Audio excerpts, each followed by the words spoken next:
the outcome because, of course, it's legitimate. But not everyone in Brazil is convinced of that. In fact, millions of people think the election was rigged, and they now have a criminal as president. So there are protests underway across the country. There are reports tonight from investigative journalist Matt Turman that the Brazilian military stands with the incumbent president, Jair Bolsonaro. Matt Turman joins us tonight. Matt, thanks so much for coming on.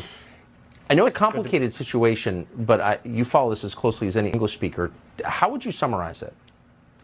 Well, you're right. It is a complicated situation. We are in day 29 of mass protests in Brazil, a democratic country with free elections. And we're talking not tens of thousands or hundreds of thousands, but millions. And what looks to be, when all said and done, will be tens of millions. This is the largest democratic protest in possibly human history. And the global media is crickets on this. It is totally being memory holed in real time. But the people are very clear. They do not want to be led by a convicted criminal. And recall, Lula da Silva was convicted in 3 separate courts of 12 charges by 19 judges unanimously, not Bolsonaro appointees. This was years before Bolsonaro.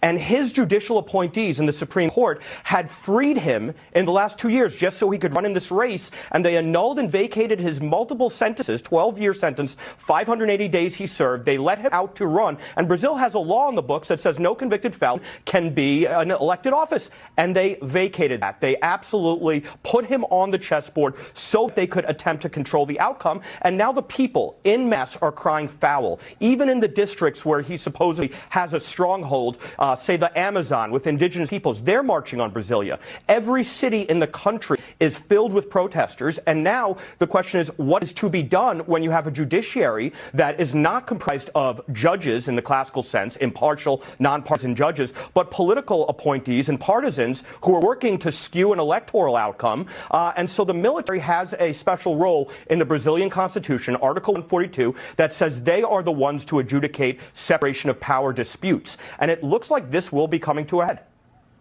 Amazing. And of course, De Silva would be a willing servant of China.